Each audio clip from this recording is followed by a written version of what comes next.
Everybody doing great? I'm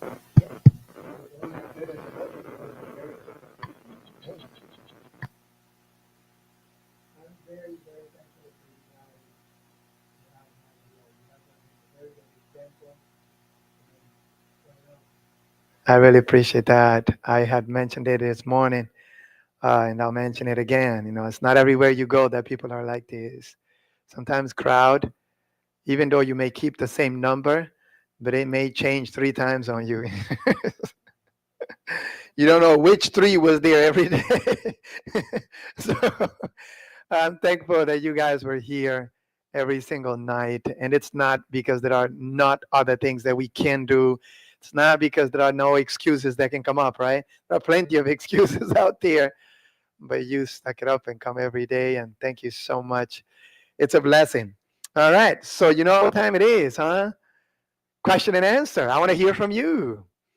But does anybody have a question that is already itching? If not, I can give you, just to warm up, a story, a short story. How does that sound? Okay, let me tell you one of my trips. So I was in actually I don't remember what I was when I received the phone call. But I was somewhere and I received a phone call from a man in Massachusetts.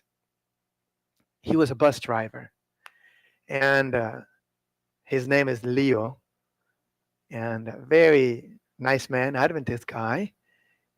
Him and his wife live in Brockton, Massachusetts, right outside of Boston. So about 20 minutes, 25 away from Logan Airport in Boston, the Logan main international airport there. So he called me because he had heard me giving some lectures on health. And he said, I heard your lecture and I need your help because I've been pretty much halfway fired. He was told, because he's a bus driver, you cannot keep up with us like this unless you lower your blood sugar. Anybody has any idea of what A1Cs look like? What is supposed to be the exact number that you're supposed, exact number, but what is the number that is considered optimum? Under 5, right? So, and there are some numbers out there that says, I think like 5.4, something like that. You don't want to go above that number. His number was 11. Yeah. Yeah. That's called an accident waiting to happen.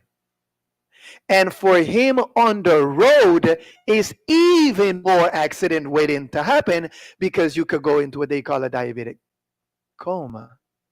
You can have seizures at that level.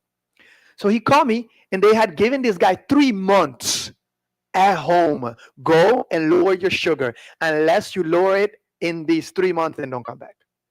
So he was at the verge of losing his job. That's when I showed up. But that's pressure, isn't it? I believe you can help me. He had been going through so many medications and so many things that was not working. And then I stepped in. Dear friends, you have no idea how amazing God is. So I showed up, started dialoguing with him, and I took him to the store. Sometimes many of your diseases can be reversed if you only go to the store and buy the right things. Literally, we just go to the store. We went to Whole Foods. So we went to Whole Foods, and I think we probably went to Walmart too. But anyway, so this is what I'm buying for this guy. Green apples and the citrus fruits, like grapefruits and those kinds. And I told him, no bananas unless you can stick with just eating 1/2 banana like most doctors recommend, right, for diabetics. And we bought some turmeric. Anybody knows what turmeric is? Yeah, we bought some turmeric. We bought some aloe vera. And we bought some oatmeal, that good old amazing American breakfast. But not the kind that's already seasoned for you. You can season it for yourself, right? What did you say? Butter and brown sugar. And none of those are helpful because in diabetics, the fat and the sugar competes which one is worse. And in most cases, fat comes on top. More aggressive than sugar. That's interesting. So you do not want to be in that battle. You're getting hit from both sides. It's like Mike Tyson and Floyd Mayweather. Which one do you want to get punched by? You know what I mean? None of them. I am running away. So, so I showed up. I stayed with him, and I'm cooking for him in the morning. Just oatmeal with a little bit of salt on it. Just play with the flavor a little bit, a pinch of salt. And how did he sweeten it? I think he just sweetened it with a half a banana. And at that point, do what you got to do, my brother. Your A1C is 11. You know what I mean? Imagine it that this way. Sometimes, like, health is this way. Somebody is about to shoot you, and your friend is right next to you, and they see you right in the direction of the bullet, and they go like boom, and you just fell over the other way, and then you notice the bullet hit on the other side. Are you going to get up and start cursing your friend out and be mad at him? You're like, whew, thank you for kicking me out of the way. So some therapeutic diets and exercise and these things, they feel like somebody kicked you out of the way sometimes. But when you get up and find out you no longer have the issue, you're like, thank you for kicking me out of the way. You don't have to live like that forever. So you thank God for it. But anyway, let me tell you the conclusion of the story, because I can tell you the story forever. So at the end of it, he actually lowered his blood sugar and he went back to his job. Give me a guess in how long? 2 weeks. 2 weeks, my sister. I could not invent this. 2 weeks. 2 weeks. As far as food, he eat oatmeal and a banana, and then when it comes to his lunch, he could have as much greens as he wants. Especially string beans, those things functions almost like insulin, according to some professionals. Broccoli steamed. You can have collard greens. This is the South, right? You cannot stay away from collard greens. Hey, by the way, I love collard greens. Thank you guys so much for feeding in some good collard greens to me today. So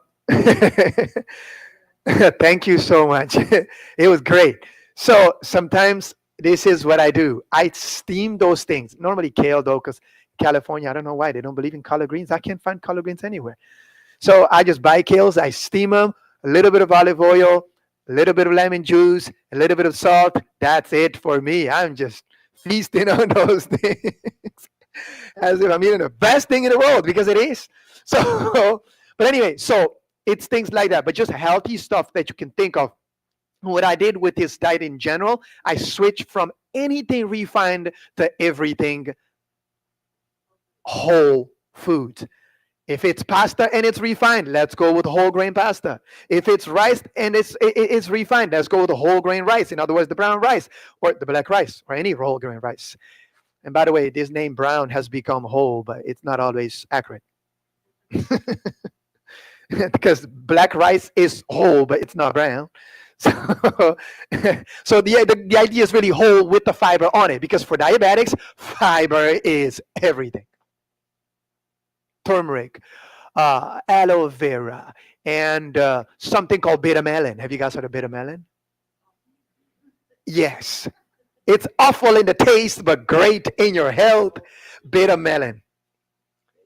Bitter melon. It's bitter melon. Some cultures cook it. I don't know if you guys know about this. Some cultures cook it. Do they cook it? Are you from Asian descent? They cook it, right? Yeah. Indian people too. Yeah, they cook it. They cook it. But you've got to, like you said, you've got to have the taste for it. Because it's bitter. It's bitter. You might as well just buy the supplements. They make supplements of it. So you can buy the supplements of bitter melon. And then I think I might have bought something also called Gymnema sylvestris. Also very good plant-based medicine. That's very good.